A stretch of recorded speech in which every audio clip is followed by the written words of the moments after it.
தென்காசி மாவட்டம் புளியங்குடி அருகே உள்ள கோட்டை மலையாறு என்கிற பகுதியில் உள்ள மேற்கு தொடர்ச்சி மலைப்பகுதிகளில் நேற்றைய தினம் காட்டுத்தீயானது பற்றி எரிய தொடங்கியது. இந்த காட்டுத்தீயானது காற்றின் வேகம் காரணமாக மலமளவென வேகமாக பரவி வரும் நிலையில் தீயை அணைக்கும் முயற்சியில் தீயணைப்புத் துறையினர் 2வது நாளாக போராடி வருகின்றனர். தேனி மாவட்டம் பெரியகுளத்தில் இருந்து மதுரையில் நடைபெறும் முருக பக்தர் மாநாட்டிற்கு செல்வதற்கு முன்பாக பெரியகுளத்தில் உள்ள அருள்மிகு பாலசுப்பிரமணியர் திருக்கோவிலில் பாஜகவினர் வேலுடன் ஊர்வலமாக செல்ல முற்பட்டனர்.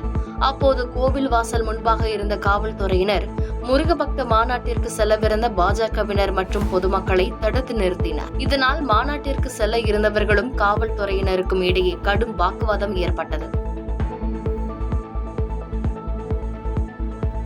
கடலூர் மாவட்டம் பன்ருட்டி அடுத்துள்ள புலவனூர் கிராமத்தில் நள்ளிரவில் அடுத்தடுத்து 3 இடங்களில் மர்ம நபர்கள் பெண்களிடம் செயின் பறிப்பில் ஈடுபட்ட சம்பவம் பரபரப்பை ஏற்படுத்தியது. இதுகுறித்து பாதிக்கப்பட்ட பெண்கள் காவல் நிலையத்தில் புகார் அளித்ததை அடுத்து அங்குள்ள சிசிடிவி காட்சிகளை வைத்து போலீசார் விசாரணை மேற்கொண்டு வருகின்றனர். புலனூர்ல தாத்தா டெத்துக்காக வந்திருந்தோம் சென்னையில இருந்து. அப்புறம் எல்லாரும் ஃபுல்லா வெளில படுத்துட்டு இருக்கும்போது மணி ஒரு மணில இருந்து 2 மணிக்குள்ள இருக்கும்.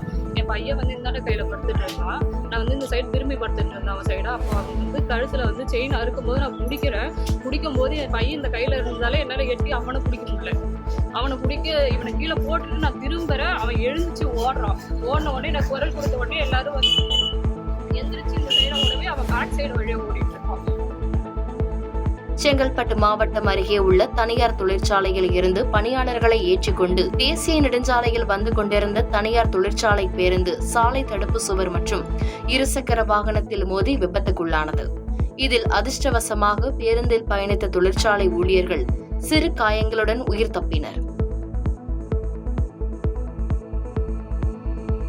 மீன்பிடி தடைக்காலம் முடிவடைந்ததை அடுத்து கோவை உக்கடம் மீன் மார்க்கெட்டில் மீன் பிரியர்களின் கூட்டம் அலைமோதியது. வார இறுதி நாளான ஞாயிற்றுக்கிழமை என்பதால் மக்கள் அதிக அளவில் மீன் வாங்க குவிந்தனர். கடந்த வாரத்தை விட இந்த வாரம் மீன் விலை வெகுவாக குறைந்து விற்பனை செய்யப்படுவதனால் மீன் பிரியர்கள் மீனை அதிகமாக வாங்கி சென்றனர்.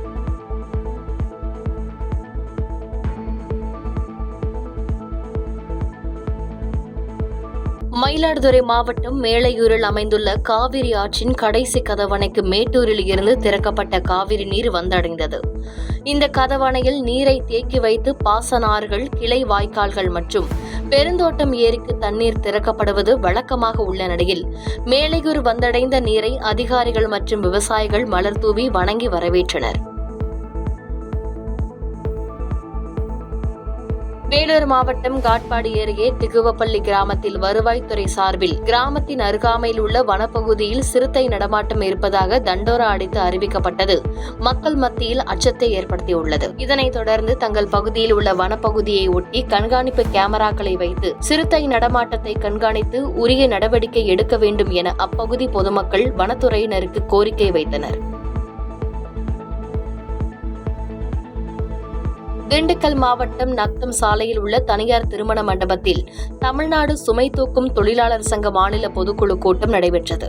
இந்த கூட்டத்தில் தமிழகம் முழுவதும் சுமை தூக்கும் தொழிலாளர்கள் சங்கம் சார்பில் 6 அம்ச கோரிக்கையை வலியுறுத்தி ஜூன் 27 அன்று ஒருநாள் அடையாள வேலைநிறுத்த போராட்டத்தில் ஈடுபட போவதாக மாநில தலைவர் வீரராகவன் அறிவித்துள்ளார்.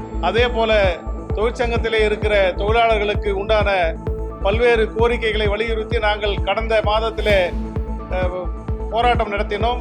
அந்த போராட்டத்தின் வாயிலாக நிர்வாகத்தில் இருக்கிற தலைமை நிர்வாக இயக்குனர் மற்றும் அனைத்து நிர்வாகத்தில் இருக்கிற அதிகாரிகளும் தொழிற்சங்கமும் சேர்ந்து முடிவு தெரிவித்தார்கள். தேர்தல் உடனடியாக நடத்திடுவோம் என்றும் 521 பேர் அட்டண்டன்ஸ் சேர்த்து விடுவோம் என்றும் பச்சை அட்டை, பிங்க் அட்டை என்று இருக்கிற அந்த அட்டைதாரர்களுக்கு உடனடியாக அட்டை வழங்கப்படும் என்று சொல்லி நிர்வாகத்திலே முடிவெடுத்தார்கள். இதுவரையில் ஏறக்குறைய ஒரு மாத காலமாகி அந்த நிர்வாகத்தில் உத்தரவு எதுவும் நடைபெறவில்லை என்கிற காரணத்தினால் இந்த பொதுக்குழு கூட்டத்தின் வாயிலாக வருகிற 27ஆம் தேதி ஒரு நாள் வேலை நிறுத்த போராட்டமும் அதை தொடர்ந்து நிதான வேலை நிறுத்த போராட்டமும் நடத்துவதாக முடிவு எடுத்துள்ளோம்.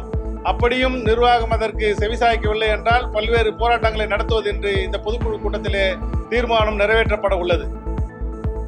திண்டுக்கல் மாவட்டம் நத்தம் அருகே 2 இருசக்கர வாகனங்களுக்கிடையே ஏற்பட்ட விபத்தில் பிரதாப் என்பவர் மருத்துவமனை கொண்டு செல்லும் வழியிலேயே உயிரிழந்தார். மேலும் உயிரிழந்தவரின் உடல் பிரேத பரிசோதனைக்காக நத்தம் அரசு மருத்துவமனையில் சேர்க்கப்பட்டுள்ள நிலையில் விபத்தில் காயமடைந்த 16 வயது சிறுவன் மேல் சிகிச்சைக்காக மதுரை அரசு மருத்துவமனைக்கு அனுப்பி வைத்த பின்னர் நத்தம் போலீசார் விபத்து குறித்து விசாரித்து வருகின்றனர். கடலூர் மாவட்டம் புவனகிரி பகுதியில் அதிவேகமாக வந்த சொகுசு கார் ஒன்று டாடா ஏஸ் வாகனம் மீது மோதியதில் டாடா ஏஸ் வாகன ஓட்டுநர் காயங்களுடன் மீட்கப்பட்டு மருத்துவமனையில் அனுமதிக்கப்பட்டார். இதனைத் தொடர்ந்து சம்பவ இடத்திற்கு வந்த போலீசார் சிசிடிவி காட்சிகளை அடிப்படையாக கொண்டு விபத்து குறித்து விசாரணை மேற்கொண்டு வருகின்றனர். தேனி மாவட்டம் கம்பம் அருகே தமிழ்நாடு வல்கனை சிங் பழுது பார்க்கும் உரிமையாளர்கள் மற்றும் தொழிலாளர்கள் நலசங்கத்தின் சார்பாக செயற்குழு உறுப்பினர்கள் கூட்டம் நடைபெற்றது. இந்த செயற்குழு கூட்டத்தில் தமிழ்நாடு முழுவதும் அனைத்து பஞ்சர் கடைகளிலும் ஒரே மாதிரியான விலை நிர்ணயித்தல், தொழிலாளர்கள் அனைவருக்கும் இன்சூரன்ஸ் வழங்குதல் உள்ளிட்ட தீர்மானங்கள் நிறைவேற்றப்பட்டது. எங்கள் சங்கத்தில் கடைகள் அனைவருக்கும் ஒரே விலைப்பட்டியல், தமிழ்நாடு ஃபுல்லாக ஒரே மாதிரி தான் விலைப்பட்டியல் வாங்கணும். ஒரு வாகனம் வருதுன்னா இங்கே ஒரு ரேட்டு அங்கே ஒரு ரேட்டுன்னும் போது அந்த வாகனம் பாதிப்படையக்கூடாது. அதே மாதிரி நாங்களும் பாதிப்படையக்கூடாது. அதன் காரணமாக தான் நாங்கள் எல்லா கடைகளுமே ஒரு டயருக்கு இவ்வளோ விலை நிர்ணயித்து அனைத்து கடைகளுக்குமே விலைப்பட்டியல் வழங்கி வந்திருக்கோம். அதன் பிறகுதான் இனிமேல் செயல்படுவோம் என்பதை நாங்கள் தெரிவித்துக் கொள்கிறோம். வண்டிக்காரங்க வாகன உரிமையாளர் அனைவரும் எங்களுக்கு ஒத்துழைப்பு தருமாறு கேட்டுக்கொள்கிறோம். திருப்பூர் மாவட்டம் பெரமியம் ஊராட்சியில் நடைபெற்ற தார் சாலை பணிக்கான பூமி பூஜை நிகழ்ச்சியில் மனிதவள மேலாண்மை துறை அமைச்சர் கயல்விழி செல்வராஜ் கலந்து கொண்டார். அப்போது திமுக கட்சியினர் சிலர் தாராபுரம் கிழக்கு ஒன்றிய செயலாளர் கே துரைசாமியை உடனடியாக பதவியிலிருந்து நீக்க கோரியும் அவரது ஒருதலைபட்ச நடவடிக்கைகள் மற்றும் பேச்சுவார்த்தைகளால் பல உறுப்பினர்கள் தொடர்ந்து மன உளைச்சலுக்குள்ளாகி வருவதாகவும் ஆர்ப்பாட்டத்தில் ஈடுபட்டனர். விழுப்புரம் மாவட்டம் செஞ்சி அருகே உள்ள ஆலம்பூண்டி பகுதியில் திரௌபதி அம்மன் கோயில் திருவிழாவிற்காக வைக்கப்பட்ட பேனர் கிழிக்கப்பட்டதால் இரு சமூகத்தினரிடையே மோதல் ஏற்பட்டது. இதில் ஒரு தரப்பினர் புதுச்சேரி கிருஷ்ணகிரி தேசிய நெடுஞ்சாலையில் சாலை மறியல் போராட்டத்தில் ஈடுபட்டதால் பரபரப்பு ஏற்பட்டது. திருவாரூர் அரசு மருத்துவக் கல்லூரி மருத்துவமனையின் ஸ்டாண்ட் பற்றாக்குறையால் குளுக்கோஸ் பாட்டிலை கையில் பிடித்தபடி நின்ற நோயாளியின் உறவினரின் புகைப்படம் வெளியாகி பரபரப்பை ஏற்படுத்தியுள்ளது. இதனை உடனடியாக சம்பந்தப்பட்ட அதிகாரிகள் பார்வையிட்டு உரிய நடவடிக்கை எடுக்க வேண்டும் என பொதுமக்கள் கோரிக்கை விடுத்தனர்.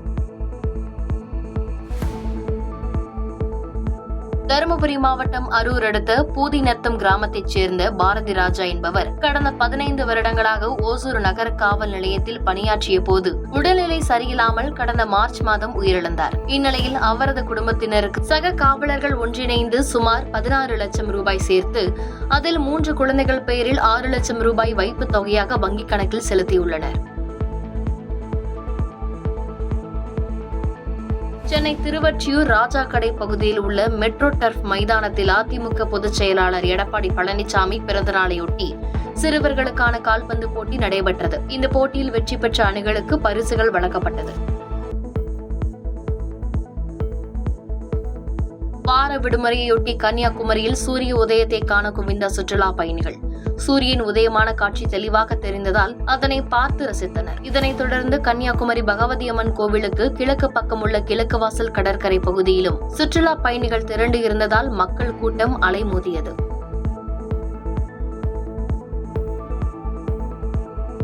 தமிழக வெற்றிக் கழக தலைவர் விஜயின் பிறந்த நாளையொட்டி வேலூர் கிழக்கு மாவட்ட செயலாளர் தலைமையில் காட்பாடி அடுத்த பொன்னை பகுதியில் உள்ள தனியார் திருமண மண்டபத்தில் 100 ஏழை எளிய மாணவ மாணவிகளுக்கு பாட புத்தகங்கள் வழங்கும் நிகழ்வு நடைபெற்றது. இதில் 10 மற்றும் 12ஆம் வகுப்பில் தேர்ச்சி பெற்ற 21 மாணவர்களுக்கு தலா 3000 ரூபாயும் வழங்கப்பட்டது. திண்டுக்கல் மாவட்டம் நத்தம் அருகே அரசு வேலை வாங்கி தருவதாக 10 லட்சம் ரூபாய் மோசடியில் ஈடுபட்ட நபரை கடத்திச் சென்ற வழக்கில் 5 பேரை போலீசார் கைது செய்தனர். முக்கிய குற்றவாளிகள் 2 பேர் தலைமறைவாகியுள்ள நிலையில் போலீசார் அவர்களை தீவிரமாக தேடி வருகின்றனர். தேனி புதிய பேருந்து நிலையத்தில் பொதுமக்கள் நடந்து செல்லும் நடைபாதைகளில் இருசக்கர வாகனங்கள் நடைபாதைகளை ஆக்கிரமித்து இருப்பதால் பொதுமக்கள் சிரமத்திற்கு ஆளாகுவதாக புகார்கள் எழுந்து வருகிறது. எனவே போக்குவரத்து போலீசார் இதனை பார்வையிட்டு உடனடியாக நடவடிக்கை எடுக்க வேண்டும் என பொதுமக்கள் கோரிக்கை வைத்தனர். அரியலூர் மாவட்டம் ஜெயங்கொண்டம் அருகே அரசு பள்ளி தலைமை ஆசிரியருக்கு குடிபோதையில் கொலை மிரட்டல் விடுத்த விசிக நிர்வாகிகள் மீது நடவடிக்கை எடுக்க கோரி பெற்றோர்கள் குற்றச்சாட்டு வைத்தனர். மேலும் போலீசில் புகார் கொடுத்தும் கைது நடவடிக்கை இல்லாததால் ஆசிரியர்கள் சங்கங்கள் போராட்டம் நடத்தப் போவதாகவும் ஆசிரியர்கள் தெரிவித்தனர்.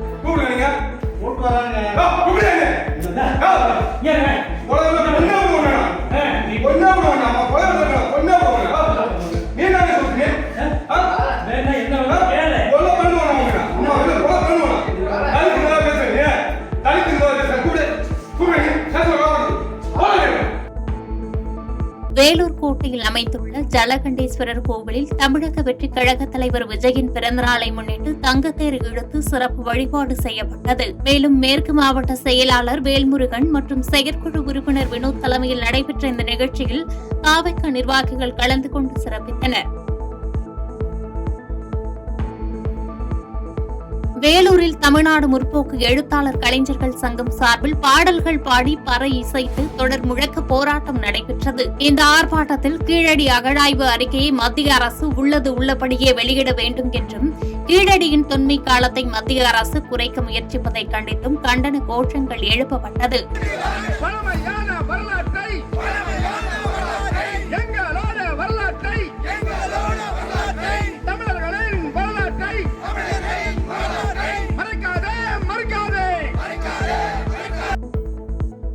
வேலூர் மாவட்டம் குடியாத்தம் அருகே சுண்ணாம்புப்பேட்டை பகுதியில் உள்ள தாவேகா கொடிக்கம்பத்தை நகராட்சி ஊழியர்கள் அகற்ற முயன்றதால் தாவேகா பெண் நிர்வாகி வாக்குவாதத்தில் ஈடுபட்டதைத் தொடர்ந்து பெண் நிர்வாகி மயக்கமடைந்ததால் அப்பகுதியில் பரபரப்பு ஏற்பட்டது.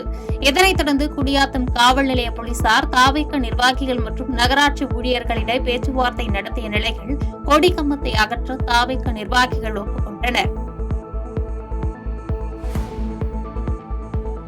வேலூர் மாவட்டம் கணியம்பாடி பகுதியில் உப்பு மூட்டைகள் ஏற்றிக் கொண்டு வந்த லாரி டயர் வலித்து சாலையில் உள்ள தடுப்பில் மோதியதில் லாரியின் டீசல் டேங்க் தீ விபத்து ஏற்பட்டது. இதனைத் தொடர்ந்து தகவலின் பேரில் சம்பவ இடத்திற்கு வந்த போலீசார் கண்டமங்கலம் தீயணைப்புத் துறையினர் தீயினை அணைத்ததைத் தொடர்ந்து கணியம்பாடி காவல் நிலைய போலீசார் விபத்து குறித்து விசாரணை மேற்கொண்டு வருகின்றனர். திருவண்ணாமலை மாவட்டம் மங்களம் பகுதியில் தமிழக வெற்றிக் கழக தலைவர் விஜயின் பிறந்தநாளை முன்னிட்டு கட்சியின் தொண்டர்கள் ரத்த தானம் செய்தனர். மேலும் துறிஞ்சாபுரம் கிழக்கு ஒன்றிய பொருளாளர் சுரேஷ் தலைமையில் நடைபெற்ற இந்த நிகழ்ச்சியில் 50க்கும் மேற்பட்டோர் ரத்த தானம் வழங்கினர். தருமபுரி மாவட்டத்தில் உள்ள ஒகேனக்கல் ஆற்றில் 2வது நாளாக நீர்வரத்து அதிகரித்துள்ளது. மேலும் கர்நாடகா காவிரி நீர்பிடிப்பு பகுதிகளில் பெய்து வரும் மழை காரணமாக நீர்வரத்து அதிகரித்து வரும் நிலையில் 3வது நாளாக சுற்றுலாப் பயணிகள் மற்றும் பொதுமக்கள் குளிக்க தடை நீட்டிக்கப்பட்டுள்ளது.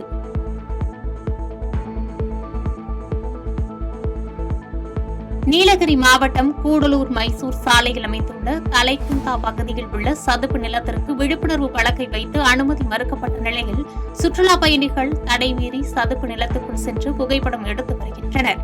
இதனைத் தொடர்ந்து சம்பவ இடத்திற்கு வந்த வனத்துறையினர் சுற்றுலாப் பயணிகளை வெளியேற்றிய பின்னர் இதுகுறித்து விழிப்புணர்வு ஏற்படுத்தினர். குமரி மாவட்டம் திருப்பரப்பு அருவியில் 4 நாட்களுக்கு மேலாக சுற்றுலா பயணிகள் குளிக்க தடை விதிக்கப்பட்டிருந்த நிலையில் தற்போது நீரின் அளவு குறைந்ததால் தடை நீக்கப்பட்டுள்ளது. இதனைத் தொடர்ந்து வார விடுமுறை காரணமாக திருப்பரப்பு அருவியில் சுற்றுலா பயணிகளின் எண்ணிக்கை அதிகரித்துள்ளது. கிருஷ்ணகிரி மாவட்டம் மத்தூர் அருகே நடுப்பட்டு ஆற்றில் அரசு அனுமதியின்றி 4 யூனிட் மணல் கடத்திய டிப்பர் லாரியை பறிமுதல் செய்த மத்தூர் காவல் நிலைய போலீசார் தப்பி ஓடிய லாரியின் உரிமையாளர் வினோத்தை தேடி வருகின்றனர். இதுகுறித்து மத்தூர் போலீஸ் இன்ஸ்பெக்டர் பத்மாவதி வழக்கு பதிவு செய்து விசாரித்து வரும் நிலையில் நடுப்பட்டு ஆற்றங்கரையோரம் சட்டவிரோதமாக மணல் சலிக்கும் நிறுவனங்கள் பல இயங்கி வருவதாக குற்றச்சாட்டு எழுந்துள்ளது. புதுக்கோட்டை நகர்மன்ற வளாகத்தில் தமிழக வெற்றிக் கழக கட்சியின் தலைவர் விஜயின் பிறந்தநாளை முன்னிட்டு இலவச மருத்துவ முகாம் நடைபெற்றது. மேலும் மத்திய மாவட்ட செயலாளர் ஜாபூர் பர்வேஸ் ஏற்பாட்டில் நடைபெற்ற இந்த முகாமில் 20க்கும் மேற்பட்ட தனியார் மருத்துவமனை கலந்து கொண்டதைத் தொடர்ந்து ஏராளமானோர் கலந்து கொண்டு பயனடைந்தனர். செய்திகளை உடனுக்குடன் தெரிந்து கொள்ள கீழ்க்கண்ட கேபிள் மற்றும் டிடிஹெச் நெட்வொர்க்குகளில் எம்நாடு செய்தி தொலைக்காட்சியை காணுங்கள். பாதகம் செய்பவரை கண்டால் நாம் பயம் கொள்ளலாகாது பாப்பா. மோதி மிதித்து விடு பாப்பா, அவர் முகத்தில் உமிழ்ந்து விடு பாப்பா.